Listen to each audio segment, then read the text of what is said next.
नमस्कार साथियों, Hindi steno channel में आपका स्वागत है। यह मेरे द्वारा बनाया गया चैनल है जो अब संचालित किया जाएगा। यूट्यूब पर ऑलरेडी बहुत सारे हिंदी डिक्टेशंस के चैनल उपलब्ध हैं, तो अब आपके मन में यह सवाल उत्पन्न होगा कि नया चैनल क्यों और मेरा चैनल दूसरों से किस प्रकार भिन्न है या रहेगा, ये मैं आपको ज़रूर बताऊंगा। पर सबसे पहले मैं बात करता हूँ आशुलिपि की, यानी स्टेनो की। स्टेनो एक बहुत ही अच्छा क्षेत्र है सरकारी नौकरी पाने का। और सबसे बड़ी बात ये है, ये और अदर कंपटीशंस जो होते हैं उसमें के मुकाबले इसमें मेहनत कम करनी पड़ती है। जैसे मैं आपको एक उदाहरण देता हूँ, यह एक तकनीकी योग्यता वाला विषय है। जैसे आप कोई एलडीसी का एग्ज़ाम दे रहे हैं या एक्स वाई जेड कोई भी पोस्ट का, तो आपको उसके लिए अपनी शैक्षणिक योग्यता के साथ साथ उस विषय में पारंगतता ज़रूरी होती है।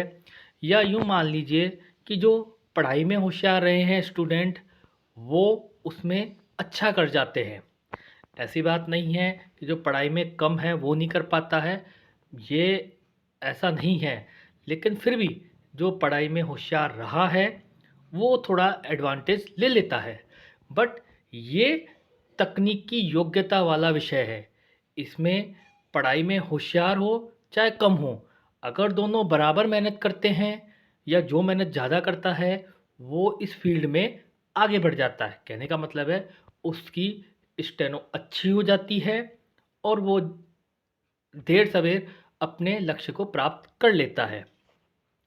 तो सबसे बड़ी बात यह है कि इसमें जब स्टूडेंट घुसता है, चाहे वो पढ़ाई में कम वाला हो, पढ़ाई में होशियार हो, एवरेज हो, जो भी हो, वो अपनी जीरो से ही स्टार्ट करते हैं।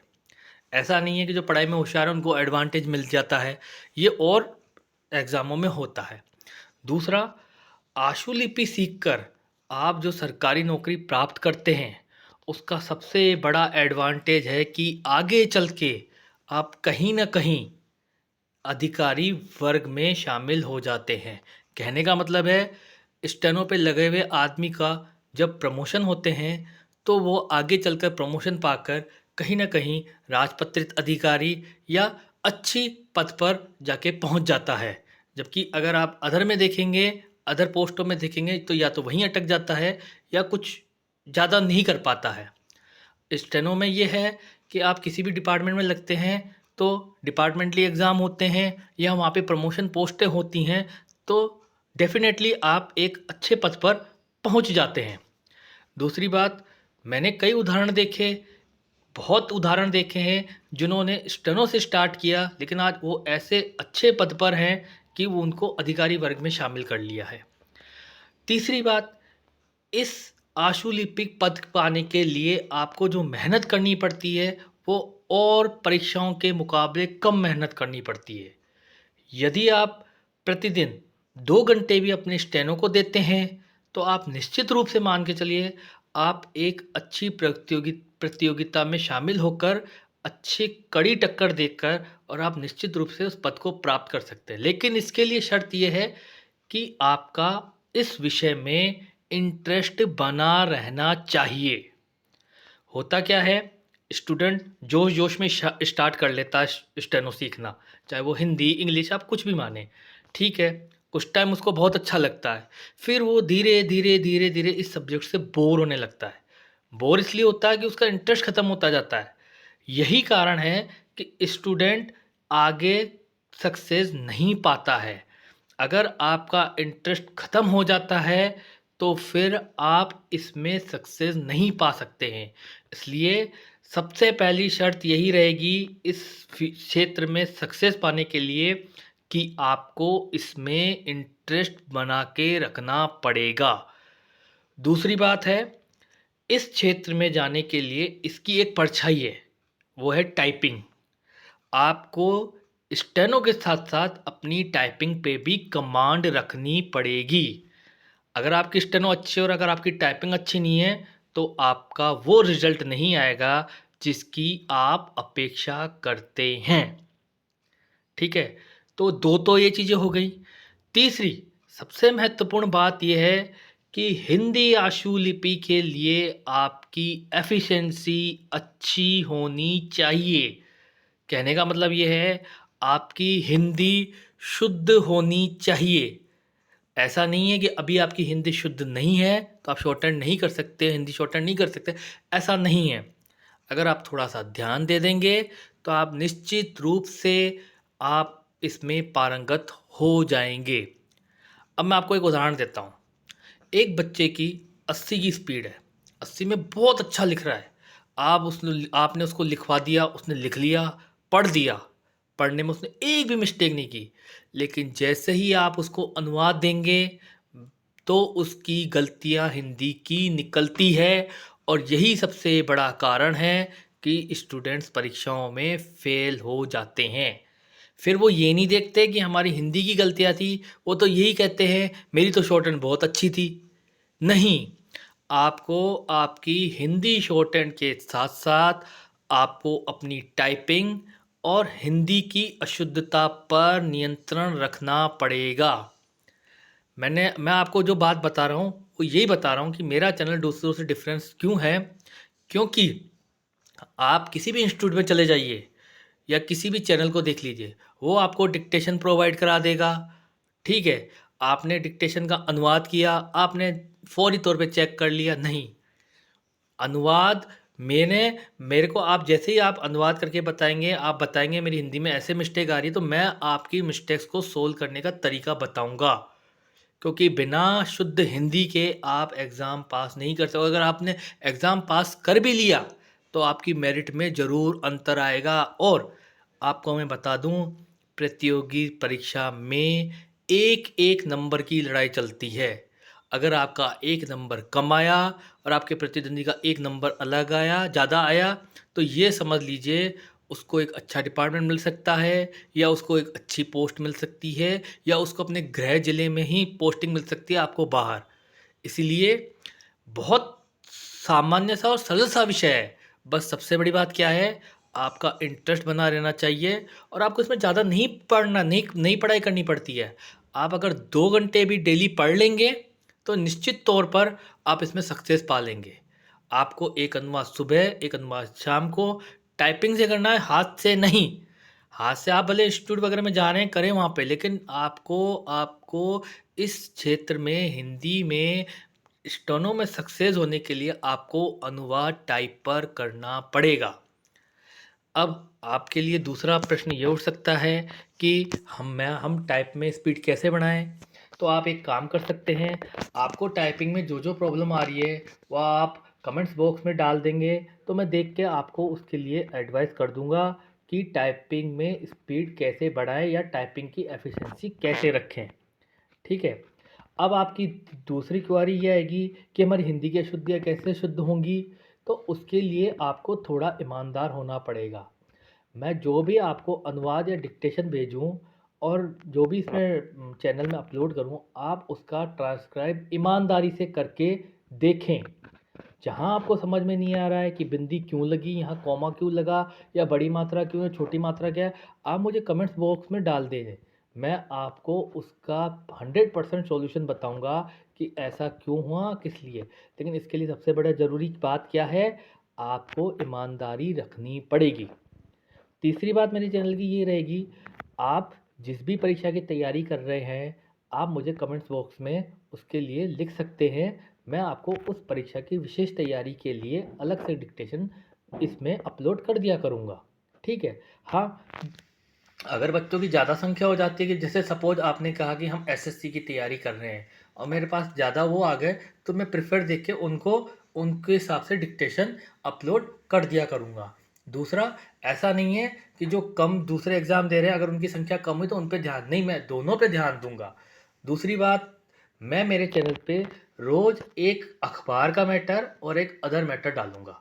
इसका कारण क्या है, अखबार के मैटर में करंट विषय होता है, कई बार कई एग्ज़ामों में करंट सब्जेक्ट आ जाते हैं, तो इससे क्या होगा, आपको दिक्कत नहीं आएगी। ठीक है, और दूसरा जो जनरल मैटर चलता है वो तो आएगा ही आएगा। एक मैं आपको सबसे बड़ी बात बताऊं, आप किसी भी इंस्टीट्यूट में जाते हैं या किसी भी चैनल को करते हैं, आपको वो एक बात कहते हैं, आप आउटलाइनों की तैयारी करो, और आप दिन रात आउटलाइनें घिसने में लग जाते हैं। ये एक गलत टेक्निक है, मैं आपको बता देता हूँ। उसका कारण क्या है कि शब्द चिन्ह कुछ आधारभूत भौतिक और ज़रूरी होते हैं, उन तक तो ठीक है, लेकिन आप हर शब्द का, हर चीज़ का शब्द चिन्ह बना के उसकी प्रैक्टिस करेंगे तो आपके लिए कठिनाई होने वाली है। उसका सबसे बड़ा उदाहरण मैं आपको दे रहा हूँ, जो अगर आप दिल से सोचेंगे तो कहेंगे बिल्कुल सही है। ये मैं मेरा सारा एक्सपीरियंस आपके साथ शेयर कर रहा हूँ। आप किसी भी एग्ज़ाम में जाएंगे ना, आपको वहाँ सीन मैटर नहीं मिलेगा, अनसीन मैटर मिलेगा। अनसीन का मतलब है जिसको ना आपने पहले कभी देखा पढ़ा। आपको प्रैक्टिस ये करनी है कि आपको शॉर्ट हैंड लिखते टाइम ही नए वर्ड की आउटलाइन खुद बनानी है। और जब आप इस चीज़ में पारंगत हो जाएंगे या आपने ऐसा कर लिया, मैं आपको बता रहा हूँ, आपको स्टेनो में कोई नहीं हरा सकता, कोई फेल नहीं कर सकता। जो ये इंस्टीट्यूट वाले आपको आउटलाइन, ढेरों आउटलाइनें दे देते हैं, आप सुबह से शाम तक रगड़ते रहते हैं, वो आपकी प्रैक्टिस में नहीं आता है। प्रैक्टिस में क्या आएगा कि आप अनसिंग मैटर को लिखते हुए उसमें आए कठिन वर्ड या नए वर्ड की आउटलाइन आप खुद बनाएं। जिस दिन आप में ये टैलेंट आ जाएगा, मैं आपको बता रहा हूँ, आपकी शॉर्ट हैंड निखर जाएगी। एक और बात बता दूं मैं आपको, दूसरे इंस्टीट्यूटों में या चैनलों में ये है कि आप पहले, इंस्टीट्यूटों में खासकर होता है, आपको सर पहले मैटर दे देते हैं, है ना, पहले आप उसकी देख देख के प्रैक्टिस करते हैं, फिर वो आपको लिखाते हैं। नहीं, ये टेक्निक 50 तक की स्पीड तक सही है, उसके बाद आपको अनसीन मैटर लिखना चाहिए। क्योंकि अगर आपने सीन करके लिखा तो आपकी स्पीड नहीं बढ़ेगी, आपकी आउटलाइन नहीं सुधरेगी, और आप जो समस्या है ना उनसे सामना नहीं कर पाओगे। और समस्या का समाधान तभी निकलता है जब आप किसी समस्या का सामना करें, है ना। ये क्या होता है, हाँ, आप अनसीन पैसेज को एक बार लिख के अगर आपसे नहीं लिखा गया तो दोबारा लिख सकते हैं, लेकिन आपने पहले उसको देख लिया और पहले आपने उसको लिख लिया देख देख के, फिर कोई डिक्टेशन दे रहा है फिर आप लिख रहे हो, ये प्रैक्टिस गलत है। एक चीज़ और है, कई इंस्टीट्यूटों में या चैनलों पे ये होता है कि आप 60 की स्पीड के स्टूडेंट है, आपको 80 पे लिखा रहे हो, कह रहे हो जितनी ज़्यादा स्पीड में लिखोगे उतना बढ़िया। नहीं, ये आपकी शॉर्ट हैंड का पतन होगा। आपकी जो स्पीड है, पहले आप उस स्पीड में विथ एफिशिएंसी बढ़िया हो जाए, यानी कि 2% 2.5% तक की गलती हो जाए, तब आप आगे बढ़ें। और ऐसा नहीं है, स्पीड में आराम से बढ़ोगे आप पे। जब आपकी 60 की स्पीड क्लियर हो जाएगी ना, मैं आपको बता रहा हूँ 60 से 80 होने में आपको ज़्यादा टाइम नहीं लगेगा, और 80 से 100 में। क्योंकि अगर आपका आधारभूत ढांचा ही कमज़ोर रह गया, क्योंकि अगर 60 के स्टूडेंट हो और आप 90 की लिख रहे हो, आपकी 100% आउटलाइनें बिगड़ेंगी, आपकी शॉर्ट हैंड बिगड़ेगी और आप पढ़ ही नहीं पाओगे। और यही 60 के स्टूडेंट हो, 60 लिख रहे हो, 2-3 बार या 2 महीने 3 महीने लिख के आपको आपकी आउटलाइनें पढ़ने में आ जाएगी, फिर आप आगे बढ़ोगे। ये जो मैं बातें बता रहा हूँ ये कहीं नहीं बताते हैं, मैं आपको क्लियर बता रहा हूँ। आपको अगर शॉर्ट हैंड में कमांड पानी है तो आपको इन चीज़ों को प्रैक्टिस में लाना पड़ेगा। तो मैंने आपको बता दिया, विशेषता भी बता दी, फील्ड क्या होता है, ये होता है, क्या होता है वो बता दिया। इस फील्ड में बहुत अच्छा उज्जवल भविष्य है और मेहनत भी ज़्यादा नहीं करनी पड़ती है। बस इसके लिए ज़रूरी क्या है, आपका इंटरेस्ट बना रहना, आपकी टाइपिंग पे आपकी कमांड होना, और आपकी हिंदी की अशुद्धियाँ कम होना। और इन पे कमांड करना कोई कठिन काम नहीं है, ये मैं बता दूं। आपका इंटरेस्ट होगा ना, आप कोई कठिन काम नहीं है। और एक आप सुबह अनुवाद करो और एक शाम को अनुवाद करो, और ईमानदारी से उस अनुवाद को मिलाओ। मैं आपको डेफिनेटली बता रहा हूँ 2-3 महीने में आपकी शॉर्ट हैंड में दिन रात का अंतर आ जाएगा। तो चूंकि मैंने नया चैनल चालू किया है, इसलिए मेरा पहला स्पीच था ये। अब मैं आपको आगे की जो चैनल में अपलोड करूँगा वो सारी डिक्टेशंस होगी। आपको जो भी समस्या आए आप कमेंट्स बॉक्स में लिखें, मैं आपकी समस्या का ज़रूर निराकरण करूँगा। और मैं आपको फिर एक बार कह रहा हूँ, ये बहुत अच्छा फील्ड है, इसमें बहुत आगे उज्जवल भविष्य है। इसमें मैंने मेरे साथ के, इवन मैं तो मेरी बात नहीं करूँगा क्योंकि मैं मेरी बात नहीं करना चाह रहा, मेरे साथ के जितने भी हैं वो सब उच्च अधिकारियों के पदों पर बैठे हुए हैं।